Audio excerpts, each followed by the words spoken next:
Magandang araw sa lahat ng tagapakinig dito sa Tamokski TV. Ang kwento natin ngayon ay tungkol sa isang pambihirang lihim na natuklasan sa isang liblib na baryo sa Pangasinan. Isang misteryo na nagsimula sa huling hantungan ng isang tao, kung saan naglagay ng modernong kamera ang mga eksperto sa loob mismo ng kabaong. At doon, nagimbal sila ng lubusan sa kanilang natuklasan. Isang katotohanan na magpapabago sa pananaw natin tungkol sa buhay at kamatayan. Kaya naman, pakinggan nating mabuti ang bawat detalye dahil ang bawat segundo ay may dalang matinding kilabot at kaguluhan na hindi nyo inaasahan. Bago tayo magpatuloy sa kwento ay maaari po ba akong makahingi ng isang subscribe at like sa kwentong ito? At sana po ay dumating sa inyo ang napakalaking blessings. Kaya hindi ko na po patatagalin ang ating kwento. Tara po at simulan na po natin. Taong 2026. Sa isang matahimik, ngunit tila may nakabalot na maywagang atmosfera sa bayan ng San Manuel, Pangasinan. Kilala ang pamilya ni Peter sa pagiging madasigin, ngunit may kakaibang tradisyon. Si Peter ay isang kilalang inventor at eksperto sa biolohiya sa kanilang lalawigan. Sa edad na 35, binawian siya ng buhay dahil sa isang pambihirang kondisyon sa puso na hindi maipaliwanag ng mga doktor. Subalit bago siya tuluyang nalagutan ng hininga, may iniwan siyang maigpit at kakaibang habilin sa kanyang matalik na kaibigan at kasamahan sa panaliksik na si Numeriano. Nomer, kapag dumating ang oras na ititigilan ng puso ko ang pagtibok, huwag niyong isasara agad ang takip ng aking kabaong para sa huling hantungan. May isang espesyal na kagamitan sa aking laboratorio. Isang maliit, high definition na infrared camera na kayang mag-record sa loob ng mahabang panahon kahit walang liwanag. Ipasok mo yun sa loob ng kabaong ko. Iposisyon mo sa tapat ng mukha ko. Mangako ka na, Mariano. Huwag mo nga hayaan na ilibing ako nang wala ang camera na iyon. May kailangan kayong makita. Peter, ano bang sinasabi mo? Bakit kailangan natin gawin ang bagay na iyan? Ang kamatayan ay sagrado. Ang katawan mo'y dapat mamahinga ng mapayapa. Bakit mo gustong bantayan ang sarili mong bangkay sa ilalim ng lupa? Hindi ito tungkol sa akin, Homer. Tungkol ito sa kung ano talagang nangyayari kapag ang isang tao mula sa pamilya namin ay pumanaw. May bagay na hindi normal sa aming biological structure. Gawin mo ito para sa siyensya at para sa kaligtasan ng mga maiiwan ko. Huwag mong sasabihin kahit kanino, lalo na sa mga taga-baryo. Ituloy mong pag-aaral. Iyon ang mga huling salita ni Peter bago tuluyang pumikit ang kanyang mga mata. Naiwan si Mariano na puno ng kalituan, takot at mabigat na responsibilidad. Bilang isang siyentipiko, batid ni Mariano na ang bawat tabili ni Peter ay may malalim na dahilan. Hindi si Peter ang uri ng tao na magbibiro sa oras ng kanyang kamatayan. Kaya naman, kahit labag sa kalooban ng ilang kamag-anak na nakapansin sa kanyang mga kinikilos, palihim na inihanda ni Mariano ang kamera. Araw ng paglilibing sa sementeryo ng San Manuel. Ang kalangitan ay makulimlim. Tila nakikiramay sa pagdadalamhati ng buong bayan.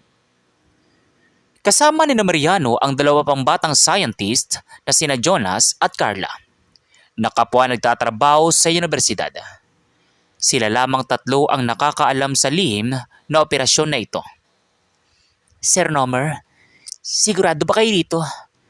Kung malaman ng pamunan ng sementeryo ng pamilya ni Peter na naglagay tayo ng surveillance equipment sa loob ng selyadong kabaong, maaari tayong bakansila o matanggalan ng lisensya. Labag ito sa karaniwang protokol ng paglilibing. Carla, huling kahilingan nito ni Peter. Alam niyo kung gaano katalino si Peter. Hindi niya sasayangin ang oras natin kung walang matinding dahilan. Ang camera na iyon ay konektado sa isang satellite transmitter na dinisenyo niya mismo. Ibig sabihin, kahit nasa ilalim ng 6 na talampakang lupa ang kabaong, makakatanggap pa rin tayo ng live feed sa ating computer monitor sa laboratorio. Pero, ano bang inaasahan nating makita, sir? Ang natural na proseso ng decomposition? Alam naman natin kung paano naaagnas ang katawan ng tao, hindi ba? Bakit kailangan pa po ng kamera? Iyan ang hindi ko alam. Sabi ni Peter, may kakaiba sa pamilya nila. Kung matatandaan ninyo, ang kanyang ama at lolo'y pumanaw din sa parehong edad, sa parehong misteryosong sakit sa puso, at parehong mabilis na inilibing ng walang autopsy. Ngayong araw, sisimulan nating alamin ang katotohanan. Nang mailagay na ang kabaong sa loob ng simentadong nicho, mabilis na kumilos si Mariano bago itutuloy ang isara ng mga trabador.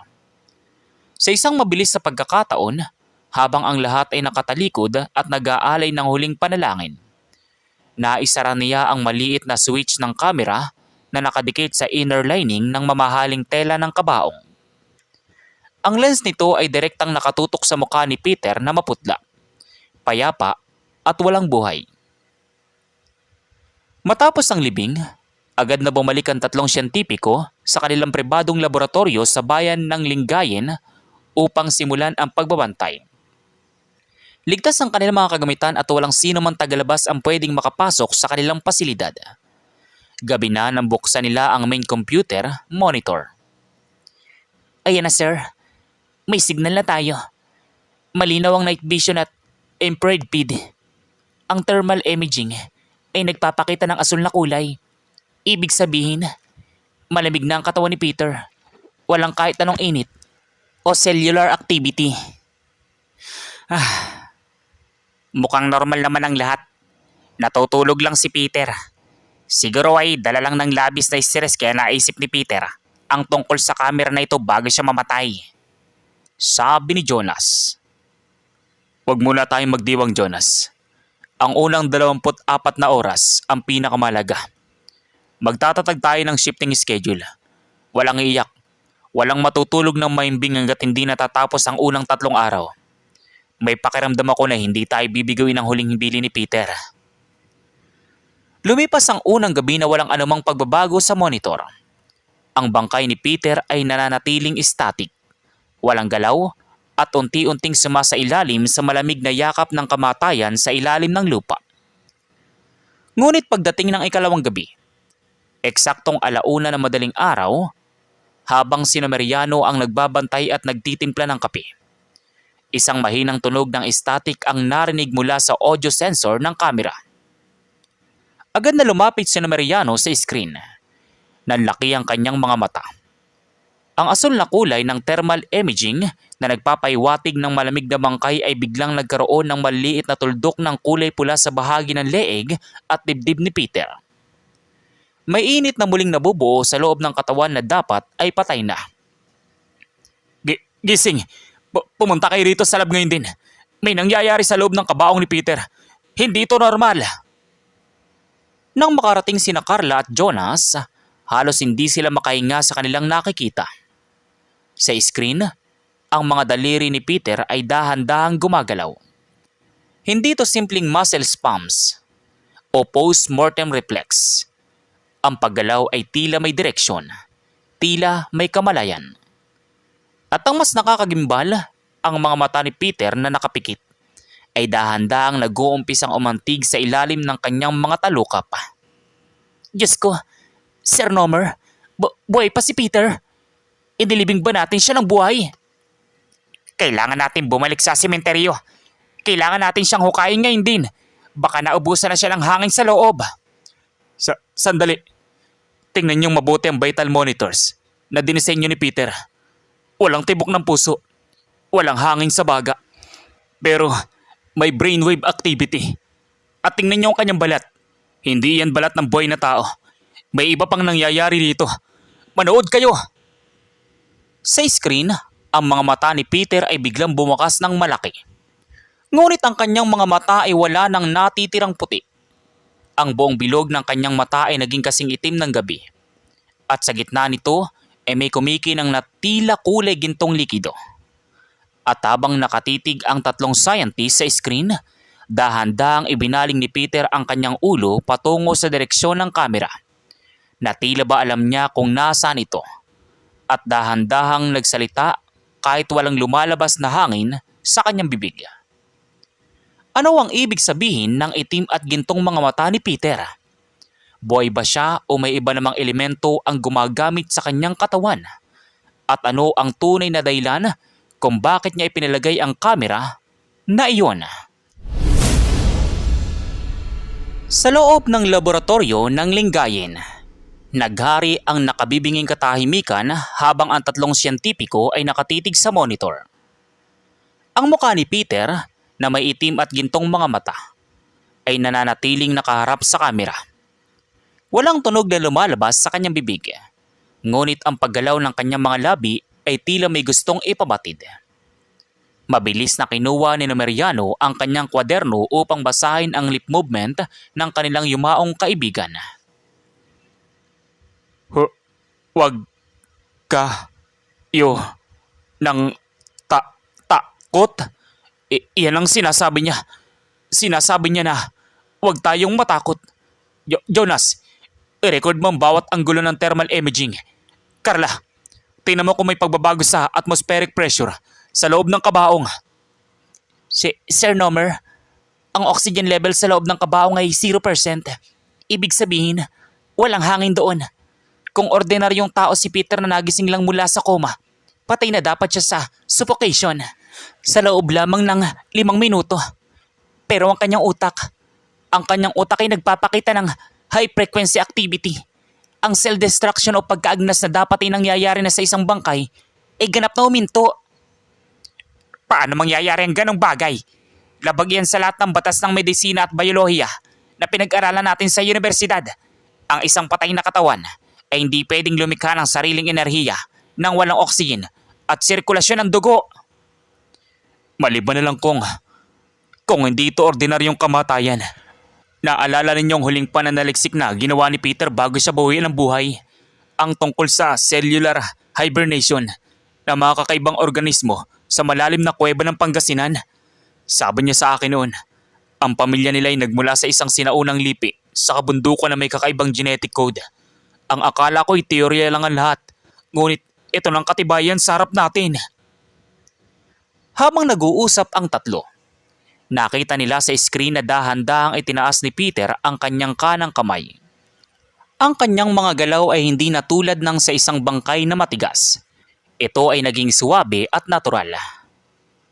Idinalit niya ang kanyang mga daliri sa inner lining ng kabaong. Eksaktong sa tapat kung saan nakatago ang maliit na transmitter na inilagay ni Numeriano. Tila ba binabalaan niya ang mga nakakakita sa kanya.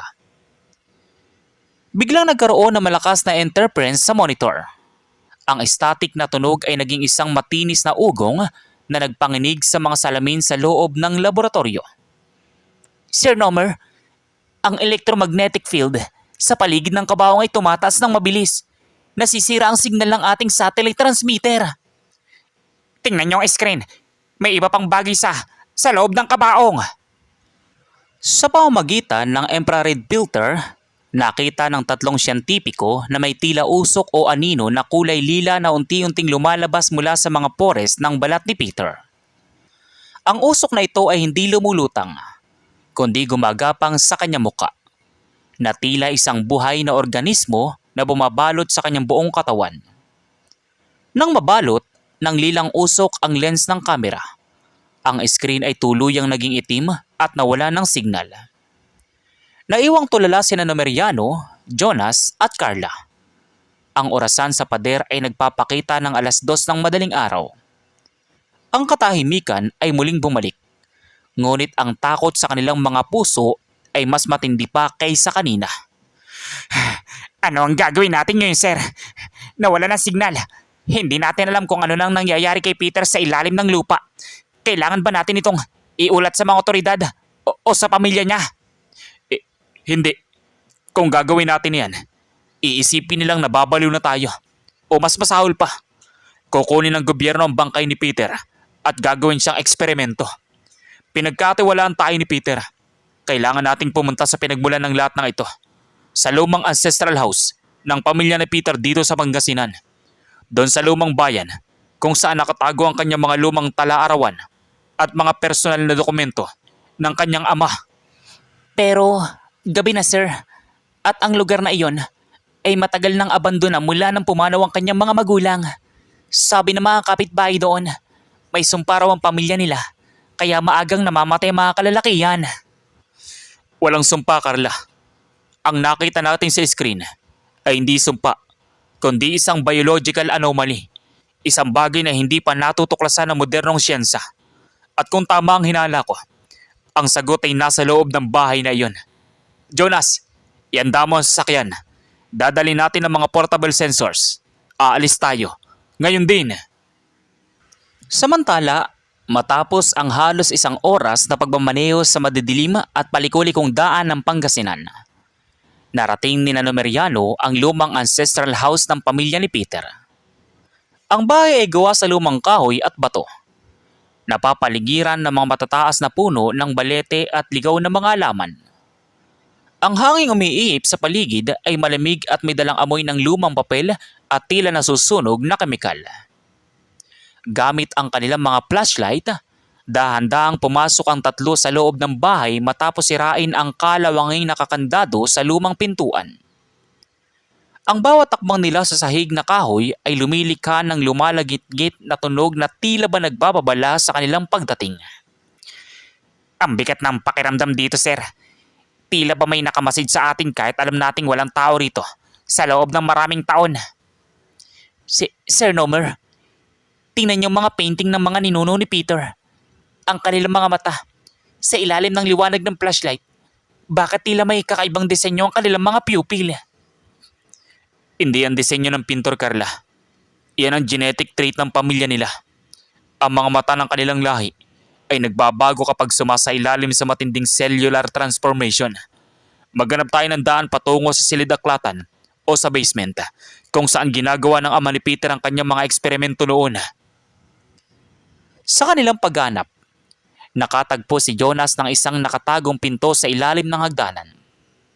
Ang pinto ay gawa sa mabigat na bakal, isang bagay na hindi mo inaasahang makikita sa isang lumang bahay bato. Sa tulong ng mga tool ni Jonas, nagawa nilang mabuksan ang pinto at tumambad sa kanila ang isang mahabang hagdanan pababa sa kadiliman. Habang bumababa sila, ang amoy ng kemikal ay lalong tumitindi. Nang marating nila ang pinakailalim, nagulat sila dahil ang basement ay isang modernong laboratorio na mas kompleto pa kaysa sa laboratorio ng kanilang universidad. May mga malalaking glass tank doon, mga computer na nakasara at mga kakaibang halaman na nakababad sa mga likido. Sir Nomer, ito na yata ang hinahanap natin. Ang tala-arawan ng ama ni Peter, si Dr. Manuel. Makinig kayo rito. Isinulat ito ng ama ni Peter. 15 taon lang nakakaraan. Sabi rito, ang aming lahi ay hindi namamatay sa karaniwang paraan. Ang sakit sa puso sa edad na 35 years old ay hindi isang depekto, kundi isang trigger. Ang aming katawan ay pumapasok sa isang estado ng necrotransformation. Sa loob ng 3 araw sa ilalim ng lupa, ang aming mga selay muling nabubuo sa tulong ng isang kakaibang pathogen na taglay ng aming dugo. Ang libing ay hindi antungan. Ito ay ang incubator. Incubator? Ibig sabihin, si Peter, hindi siya namatay. Ang paglilibing sa kanya ay bahagi ng proseso upang siya ay muling mabuhay sa ibang anyo. Patuloy na binasa ni Numeriano ang libro. Lumalaki ang mga mata sa takot. Diyos ko, may babala rito sa dulo. Babasahin ko. Kung ang proseso ay magambala ng radiation o external monitoring, ang pathogen ay magiging agresibo. Ang katawan ay hindi muling mabubuhay bilang tao, kundi bilang isang ganap na banta na walang kontrol sa sarili. Kailangan manatiling selyado ang kabaong hanggang sa matapos ang 3 araw.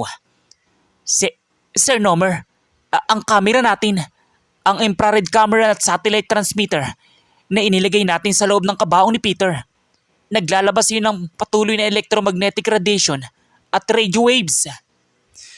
Nagkamali tayo.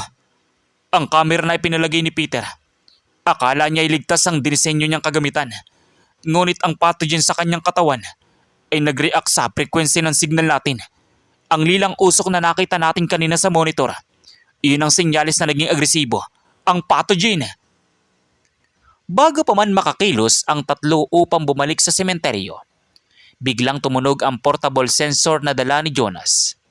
Ang alarma nito ay nagpapaiwatig ng isang malakas na biological signal na mabilis na lumalapit sa kanilang lokasyon. Hindi ito signal mula sa kung saan, kundi mula sa labas mismo ng ancestral house. Isang malakas na kalampag ang narinig nila mula sa itaas ng bahay. Ang tunog ng nababasag na salamin at ang mabibigat na yabag ng paa na tila hindi sa isang normal na tao ay umalingaw-ngaw sa buong paligid. May isang bagay na nakapasok sa bahay at alam nila kung sino o kung ano ito. Sa loob ng madilim na basement, pinatay ng tatlong siyentipiko ang kanilang mga flashlight upang hindi makatawag ng pansin. Ang bawat isa sa kanila ay halos hindi humihinga. Ang mabibigat na yabag sa itaas ay dahan-dahang patungo sa direksyon ng hagdanan kung nasaan ang nakabukas na pinto ng bakal. Sir, ano ang gagawin natin? Kung si Peter man iyan, o kung ano man ang naging anyo niya, paano siya nakalabas sa selyadong nicho at kabaong ng ganong kabilis? 2 oras pa lang ang nakakalipas mula nang mawala ang signal. Ang pathogen sa kanilang dugo ay nagbibigay sa kanila ng pambihirang lakas kapag naging agresibo. Kung tama ang tala-arawan ng kanyang ama, nawala na ng ration ball na pag-iisip si Peter ngayon. Ang tanging gumagabay sa kanya ay ang biological instinct na hanapin ang pinagmula ng radiation na gumagambala sa kanya.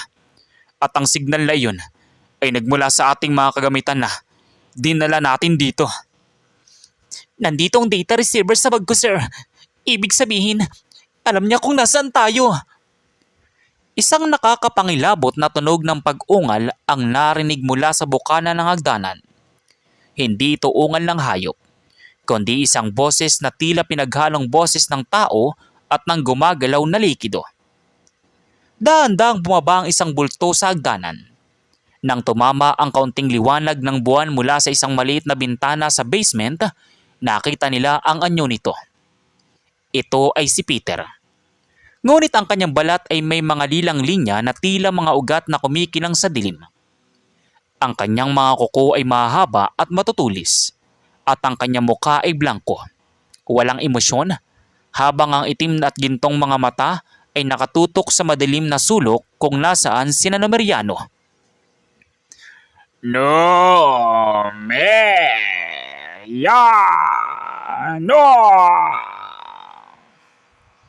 Peter, kung naririnig mo ako, kaibigan, patawarin mo kami. Hindi namin sinasadyang sirain ang proseso mo. Sinubukan lang naming tuparin ang habilin mo. Alam kong nandyan ka pa sa loob ng katawang iyan. Sir Nomer, huwag kayong lumapit.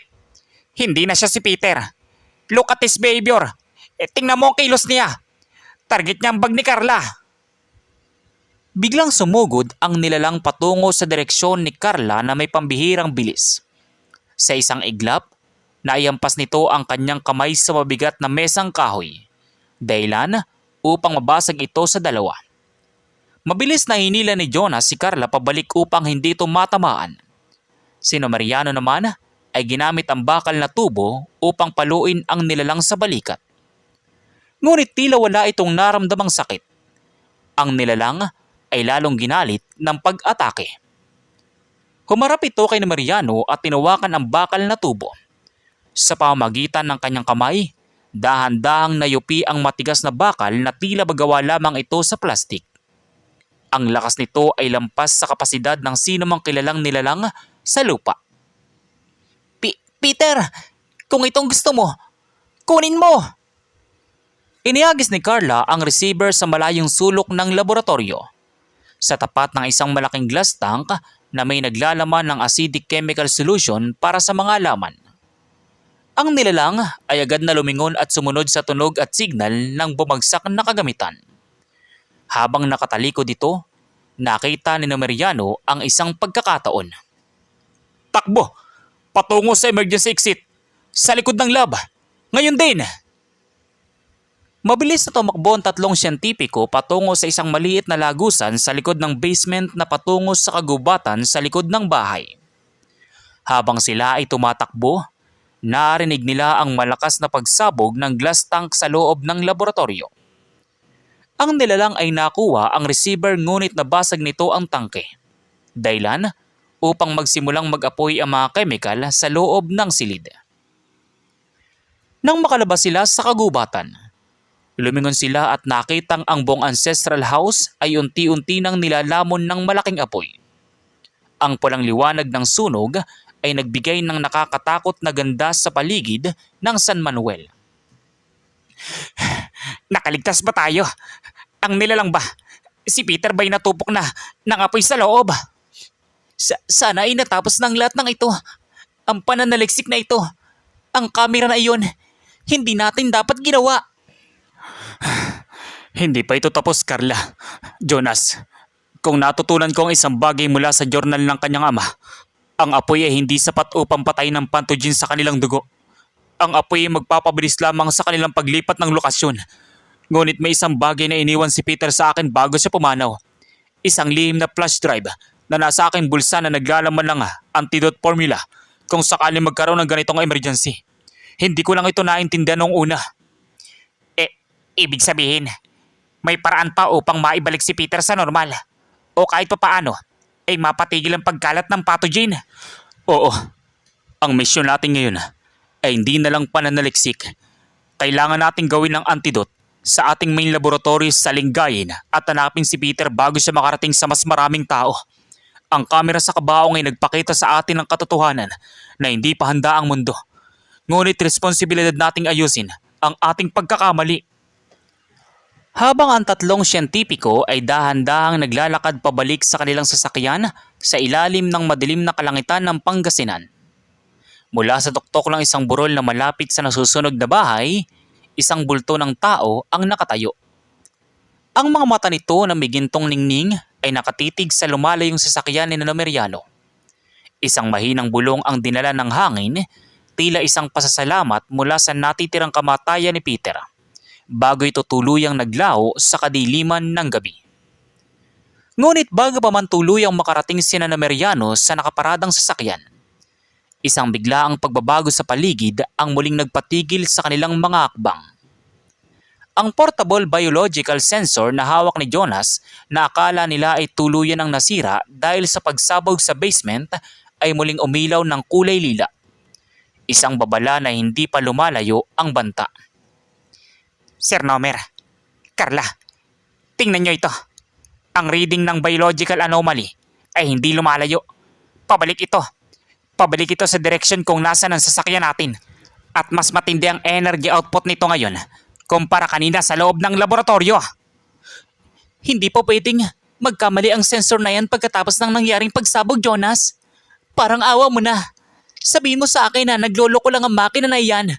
Hindi ko nakakayanin kung makaharap pa natin si Peter sa ganitong kadiliman. Inilabas ni Mariano ang flash drive mula sa kanyang bulsa at tinitigan ito ng may determinasyon. Walang sira ang sensor, Carla. Ang dala nating frequency receiver ay direktang nakatali sa cellular structure na iniwan ni Peter bago siya pumanaw. Jonas, patayin mo ang screen yan, pero panatilihing nakabukas ang audio indicator sa pinakamahabang volume. Kailangan natin makarating sa sasakyan ng hindi gumagamit ng anumang artificial na liwanag. Ang mga mata ni Peter, nakita nyo kanina kung paano ito nagre-react sa infrared at flashlight. Nakakakita siya sa dilim gamit ang thermal radiation ng ating mga katawan. Dahan-dahang naglakad ang tatlo sa ilalim ng masukal na kagubatan ng San Manuel. Ang tanging gabay nila ay ang malamlam na liwanag ng buwan na sumasala sa mga dahon ng naglalakihang puno ng balete. Sa bawat pag-akbang nila sa mga tuyong dahon, bawat kaluskos ay nagdudulot ng matinding kaba sa kanilang mga dibdib. Ang tunog ng kuliglig sa paligid ay tila ba unti-unting nawawala. Isang natural na hudyat na may malaking mandaragit na gumagala sa malapit. Biglang narinig ang isang mahinang beep. mula sa sensor ni Jonas. Kasabay nito ang tunog ng tila may mabigat na bagay na kinakaladkad sa ibabaw ng damuhan ilang metro lamang mula sa kanilang kanang bahagi. Sir, nasa tabi lang natin siya. Nararamdaman kong kakaibang lamig ng hangin. Yun ang amoy ng usok na nakita natin sa kamera sa loob ng kabaong. Ang amoy ng amonyum at lila sa pathogen.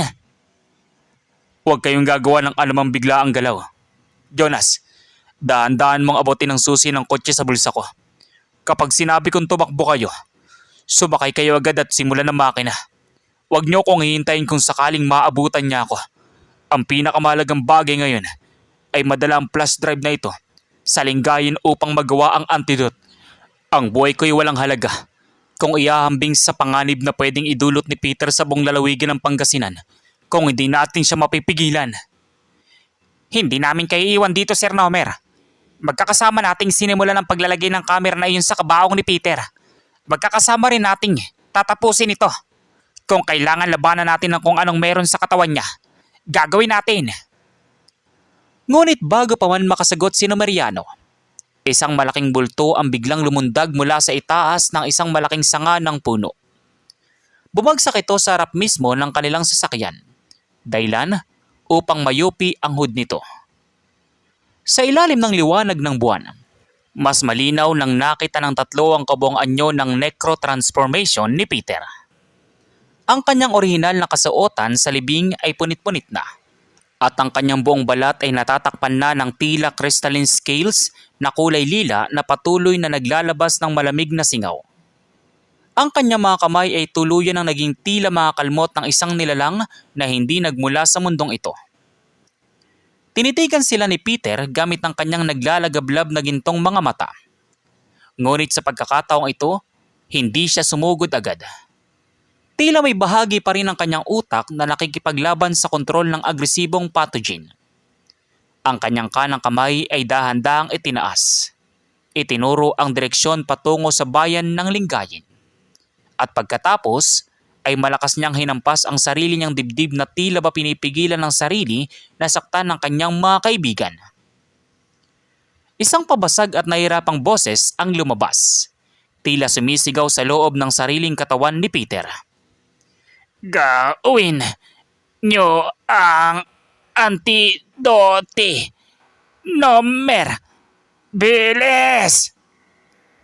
Bago pa man tuluyang mawalan muli ng kontrol ang nilalang, mabilis na binuwat ni Numeriano sina Carla at Jonas patungo sa mga pinto ng sasakyan.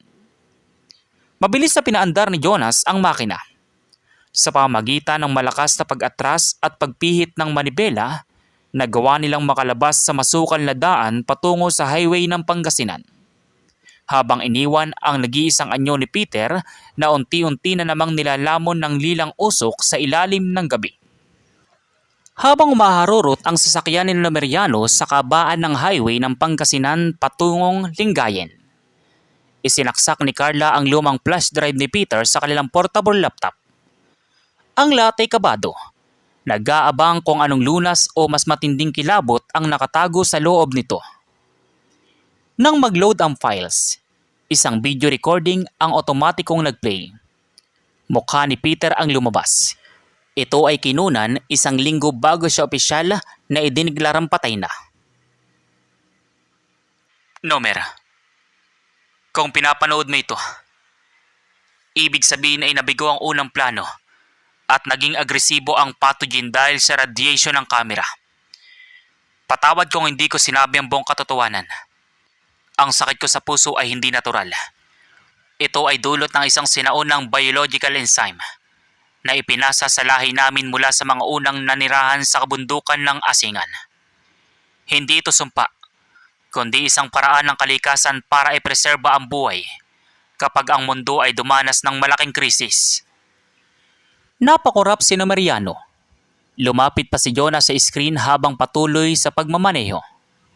Sa video, ipinakita ni Peter ang isang structural diagram ng kanyang sariling DNA. Ang akala niyong lunas o antidote, hindi yan para patayin ang organismo sa loob ko. Walang chemical na makakapatay sa pathogen na hindi ako madadamay. Ang file na Antidote X, na nasa drive na ito ay isang frequency emitter software. Ang tanging paraan para patuloyin ang agresibong anyo ko ay ang patugtugin ng specific acoustic wave gamit ang mga speaker ng Universidad sa Lingayen. Ang sound wave na yan ang magpapatulog muli sa mga cells ko upang makabalik ako sa estado ng normal na hibernation sa loob ng kabaong. Ngunit ang huling pangungusap ni Peter ang tuluyang nagpabago sa takbo ng kanilang isip. Ngunit tandaan mo, Nomer, kapag narinig ko ang tunog na yan, hindi lang akong titigil. Ang frequency na yan ay gigising din sa lahat ng kapareho kong lahi na daan-daang taon nang nakaiga sa ilalim ng mga sementeryo at kuweba ng Pangasinan. Ang kamera sa kabaong ko umitya at kayo ang magpapasya kung itutuloy niyo ang paggising sa kanila upang iligtas ako o hahayaan niyo akong gumala bilang isang halimaw. Nasa inyong desisyon. Namatay ang video. Nagtinginan ang tatlong siyentipiko. Ang flash drive ay hindi pala naglalaman ng simpleng gamot, kundi ang susi sa isang bagong mundo o ang katapusan ng sangkatauhan. At dito nagtatapos ang ating kwento. Maraming salamat sa inyong walang sawang pagsubaybay at suporta sa ating channel. Kung kayo ay nagimbal at napanindigan ng balahibo sa kwentong ito, huwag niyong kalimutang i-like ang video na ito, mag-iwan ang inyong reaksyon sa comment section at mag-subscribe para hindi niyo ma-miss ang mga susunod pa nating kapanapanabik at natatanging mga kwento. Manatili po tayong ligtas, maging mapagmatsyag sa paligid at pagpalain kayong lahat ng dakilang may kapal. Hanggang sa muli. So once again, inuulit ko pong muli. Ako po si Tamoxki TV. Kita-kita po tayong muli sa mga susunod pa nating maraming mga kwento. Thank you and God bless you all. Peace out.